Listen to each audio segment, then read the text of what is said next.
ओम मृत्युंजय सर्वस्व। 100 वर्ष जीने का उपाय।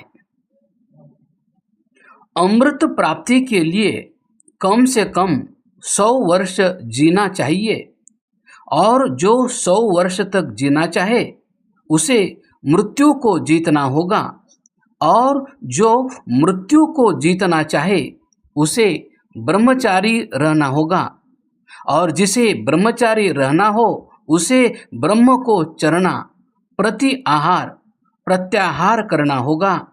जिसे ब्रह्म को चरना है उसे ब्रह्म की भूख पैदा करनी होगी। जिसे ब्रह्म की भूख पैदा करनी है उसे भूख की स्थिति को, भूख के स्वरूप को समझना होगा। भूख का स्वरूप। वस्तु की स्वाभाविक याद का नाम, अनायास याद का नाम भूख है। व्यक्ति जिस वस्तु का नाम पुनः पुनः पुकारे, प्रायः देखा गया है कि भूखा व्यक्ति पुनः पुनः रोटी ही रोटी चिल्लाता है। प्यासा व्यक्ति पानी ही पानी की पुकार मचाता है, यहाँ वहाँ पानी की तलाश में भटकता फिरता है। ठीक इसी प्रकार जब कोई व्यक्ति प्रभु प्रभु की पुकार मचाए तो समझना चाहिए कि उसे प्रभु की भूख पैदा हुई है। अब इतना और देखना होगा कि व्यक्ति प्रभु प्रभु किस समय पुकारता है। इसके जान लेने पर प्रभु भजन का, ब्रह्मचर्य का रहस्य खुल जाएगा। प्रभु की स्वाभाविक याद। एक अति प्रसिद्ध दोहा है कि दुख में सुमिरन सब करे, सुख में करे न कोय। जो सुख में सुमिरन करे तो दुख काहे को होए।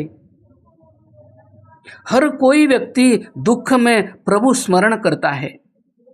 यदि सुख में स्मरण करे तो दुख पास ही न फटके। परंतु बात तो असल यह है कि सहज स्मरण दुख के बिना होता भी नहीं।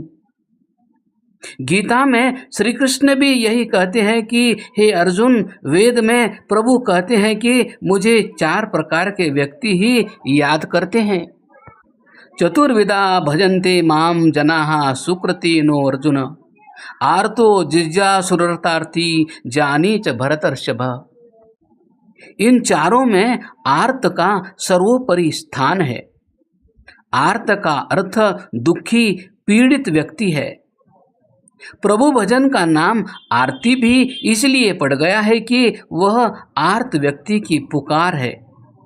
अतः स्पष्ट हो गया कि ब्रह्म की भूख दुख में पैदा होती है। अतः जो प्रभु की भूख पैदा करना चाहते हैं वे दुखी हो जाएं और जो दुखी होना चाहें वे दूसरों के दुख अपने सिर ले लें। दुख ले ले।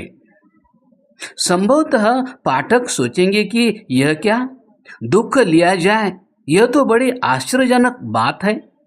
क्योंकि प्रभु भक्ति तो इसलिए की जाती है कि दुखों से छुटकारा मिले, परंतु यहाँ प्रभु भक्ति के लिए दुख लेना आवश्यक है। यह तो ठीक ही है कि प्रभु भक्ति से दुख दूर होते हैं, परंतु प्रभु भक्ति भी तो दुख के बिना नहीं होती और वह दुख तो लेना ही होगा जो अपना न हो, दूसरों का हो। इसीलिए कहा कि दूसरों के दुख अपने सिर ले लो। प्रभु के दरबार में यदि आर्त होकर जाओ तो अपने दुखों से दुखी होकर नहीं, दूसरों के दुख से दुखी होकर जाओ। आर्य अनार्य की पहचान।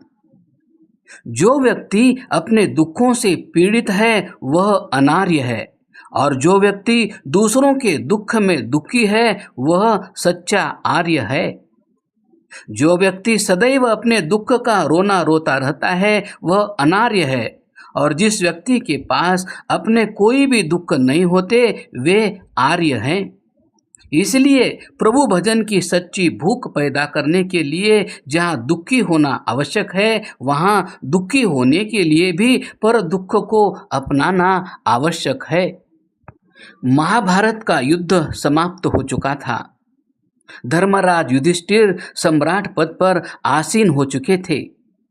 श्री कृष्ण पांडवों से विदा लेकर द्वारिका जाने की तैयारी कर रहे थे। जब माता कुंती से विदा लेने गए तो चरणों में प्रणाम करके पूछने लगे, माता आज्ञा कीजिए, मेरे योग्य सेवा बताइए, आप क्या चाहती हैं? माता कुंती ने कहा कि हे पुत्र, मेरी एक ही कामना है कि मैं सदा विपत्तियों से घिरी रहूं। श्री कृष्ण को माता कुंती की इस कामना पर आश्चर्य हुआ। उनसे रहा न गया और पूछ ही लिया कि क्या विपत्तियों से अब भी मन नहीं भरा? तुम्हारा जीवन अथ से इति तक विपत्तियों की कहानी है। समझ में नहीं आता कि अब भी आप विपत्ति की कामना कर रही है। माता कुंती ने समाधान करते हुए कहा कि प्रिय पुत्र, मैं विपत्तियों को इसलिए कामना करती हूँ कि मुझे सदैव तुम्हारी याद बनी रहे और यदा कदा तुम्हारे दर्शन होते रहें, क्योंकि जब जब मैं विपत्ति में घिरी तब तब आपकी याद आई और आपके दर्शन हो सके। कुंती के इस उत्तर में शाश्वत सत्य की झांकी मिलती है। यदि अपने बंधु की याद दुख में आती है तो प्रभु की याद दुख में क्यों न आएगी। इसीलिए यह दोहा अति प्रिय है कि सुख के माथे सिल पड़े जो हर का नाम भुलाए, बलिहारी व दुख के जो पल पल नाम रटाए।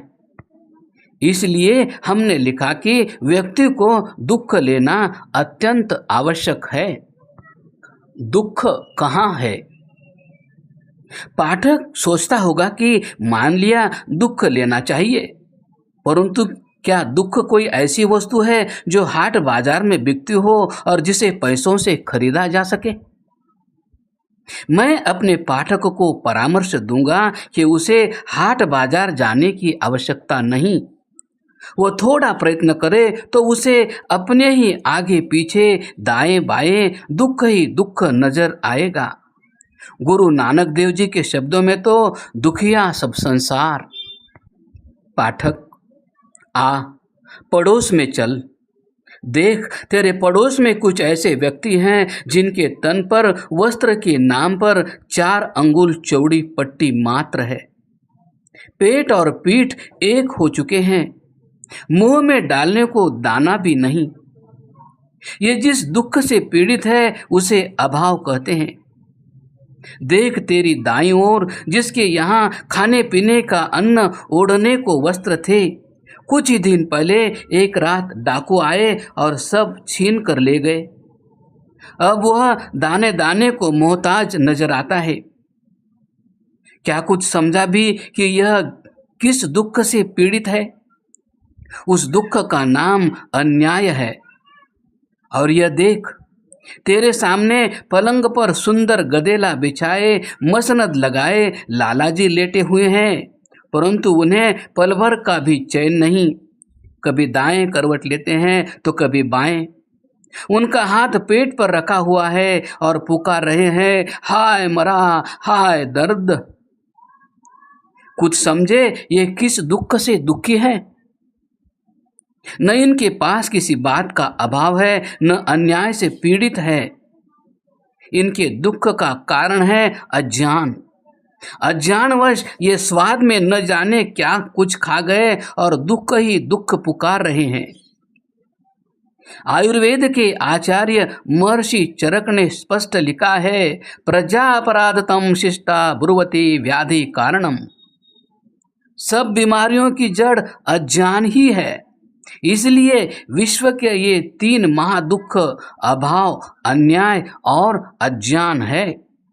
इसलिए विश्व के ये 3 महादुख अभाव, अन्याय और अन्याय है, अज्ञान है।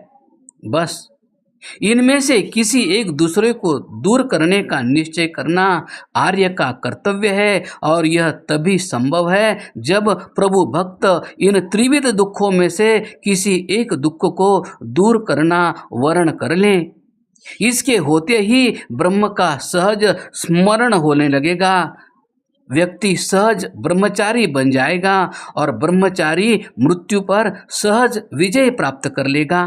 व्यक्ति में ब्रह्मचर्य के प्रतिष्ठित होते ही अधोलिखित गुण स्वतः आविराजेंगे, जिन्हें मौद्गल्य पंडित बुद्धदेव विद्यालंकार ने एक श्लोक में इस प्रकार आबद्ध किया है।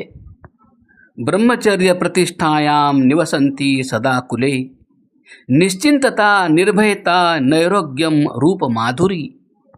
ब्रह्मचर्य के प्रतिष्ठित होने पर उस कुल में निश्चिंतता, निर्भयता, निरोगिता और रूप में माधुर्य आ जाता है।